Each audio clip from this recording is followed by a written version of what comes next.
Xin chào mọi người đến với anh Minh Review. Kết thúc tập trước, giải quyết xong hai tên võ giả của Thiên Kiếm Thánh Địa, sau đó đem mệnh nguyên của hai tên này hấp thu, thì nguyên khí của Linh Giao rất nhanh đã khôi phục lại. Thế nhưng giờ phút này, trong lòng nàng lại nổi lên sóng to gió lớn, hiện tại đã công khai đối kháng với Thiên Kiếm Thánh Địa như vậy, bước tiếp theo phải đi đâu, nàng còn chưa có đáp án rõ ràng. Cũng đúng lúc này, tia sáng rực rỡ được Từ Dương toàn lực che chở kia, bỗng dưng sinh ra cộng hưởng cùng với bản mệnh liên hoa, theo đó, đôi mắt đang nhắm chặt của Liên Tuyết chậm rãi mở ra, thế nhưng trong đôi mắt đó lại không có một chút hào quang nào cả. Mà theo tia sáng rực rỡ đó dung nhập vào trong cơ thể của Liên Tuyết, thì quá trình phục sinh này cũng hoàn thành, thế nhưng nàng cũng không có tỉnh lại, mà cứ như thế chìm vào giấc ngủ, cơ năng của các bộ phận trong thân thể nàng lúc này lại đang chậm rãi hồi phục. Thế nhưng rốt cuộc đến khi nào Liên Tuyết mới tỉnh lại, thì ngay cả Từ Dương cũng không biết. Trong khoảng thời gian này, Từ Dương chỉ ngồi im canh giữ ở bên cạnh Liên Tuyết, thi thoảng lại chỉ điểm một vài vấn đề của Quang Vân kiếm ý cho Linh Giao. Thời gian cứ thế qua đi, thoáng chốc 5 ngày đã trôi qua, dưới chỉ điểm của Từ Dương, thì Linh Giao cũng đã hoàn toàn thông hiểu Quang Vân kiếm ý.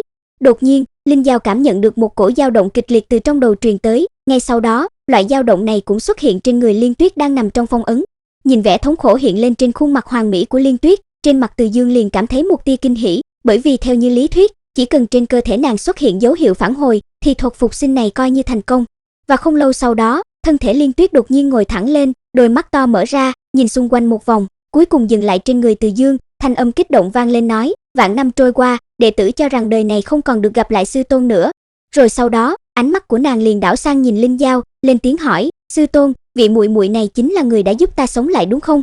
Không đợi cho Từ Dương mở miệng giới thiệu, thì Linh Giao đã chủ động vươn tay ra bắt chuyện, thế nhưng tại thời điểm bàn tay hai người chạm vào nhau, thì đúng lúc đó, bí mật về Tam Thiên Đạo Châu ẩn sâu trong đầu Liên Tuyết lại một lần nữa xao động. Vì là tâm thần tương liên, thế nên Linh Giao liền cảm thấy đầu đau như búa bổ, còn Liên Tuyết thì trong đầu nàng, một loạt mảnh vỡ ký ức phức tạp bắt đầu gắn kết lại với nhau. Ngay sau đó, sắc mặt nàng liền trở nên ngưng trọng, quay sang Từ Dương trầm giọng nói: "Sư tôn, ta nhớ lại được một đoạn ký ức có liên quan đến Tam Thiên Đạo Châu." Mà theo như lời nàng kể lại, thì sự kiện Tam Thiên Đạo Châu năm đó chính là do chính ngôi sao từ thiên ngoại hàng lâm xuống, dẫn dắt bí mật về Long Mạch hiện ra. Nhưng do vì chuyện này quá trọng đại, thế nên những người biết được chuyện này đều bị tồn tại vô thượng của Tam Thiên Đạo Châu đuổi tận giết tuyệt, đến cuối cùng chỉ lưu lại chính tu sĩ tư chất tuyệt luân, rồi mang bí mật này chia làm 9 phần, sau đó rót vào trong đầu bọn họ, mà nàng chính là một trong những người này. Biết được bí mật nghịch thiên này, làm Từ Dương cũng khó mà duy trì được trấn định, ngay khi hắn đang định mở miệng hỏi thêm điều gì, thì đúng lúc này, hai tên trưởng lão của Thiên Kiếm Thánh Địa,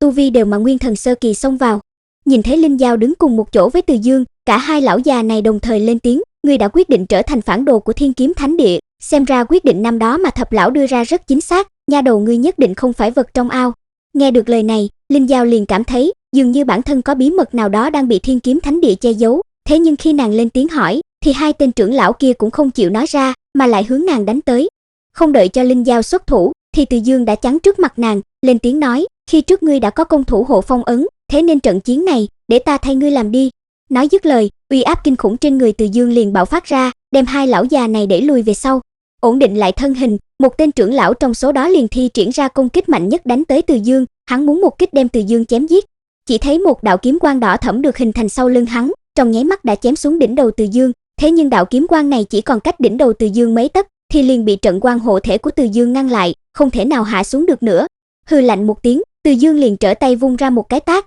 theo đó, kinh khủng sóng xung kích linh lực quét ngang ra, trực tiếp đem kiếm quang đỏ thẫm trấn nát, đồng thời đánh cho hai tên trưởng lão kia bay ngược ra sau. Bị một tên luyện khí kỳ đánh lui, làm hai tên này gầm lên quát lớn: "Tiểu tử, hôm nay chúng ta sẽ cho ngươi thấy cái gì mới gọi là kiếm đạo chân chính." Nói dứt lời, hai tên này liền đem kiếm thể của bản thân đang xem vào nhau, theo đó, hai kiếm linh hình dáng giống con người nhanh chóng ngưng tụ ra, mà khí thế tỏa ra từ hai kiếm linh này, thậm chí còn cường đại hơn cả hai lão gia hỏa kia nữa. Đứng ở phía sau Từ Dương thấy vậy, Linh Giao vội vàng lên tiếng: "Đừng để hai kiếm linh này dung hợp, nếu không uy lực của nó sẽ tăng lên gấp đôi." Từ Dương nghe vậy thì quay đầu nhìn lại, tự tin nói: "Ngươi yên tâm đi, ta sẽ khiến cho bọn chúng thua tâm phục khẩu phục." Nói dứt lời, hắn liền đánh một chưởng lên trời, trong phút chốc, bầu trời không còn ánh sáng, gió nổi mây phun, một cự chưởng khổng lồ mang theo hào quang rực rỡ trấn áp xuống hai tên trưởng lão kia, trong nháy mắt đã trấn nát kiếm khí đang dung hợp của bọn chúng, làm cho hai tên này cảm thấy bản thân giống như đang bị một ngọn núi lớn đè lên người vậy. Giờ phút này, biết bản thân không đánh lại đối phương, nên hai tên này liền lên tiếng cầu xin,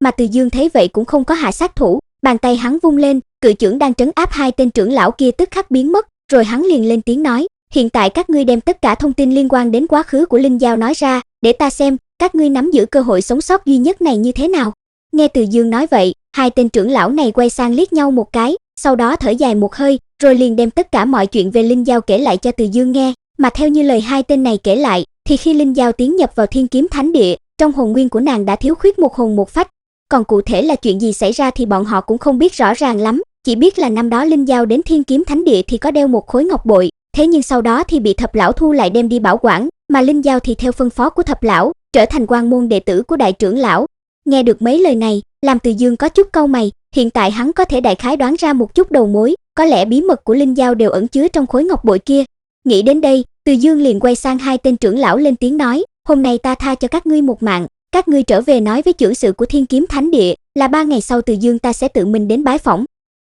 Nội dung tập này đến đây là hết rồi, để biết diễn biến tiếp theo của phim sẽ như thế nào, mọi người nhớ đăng ký kênh để theo dõi tiếp nhé.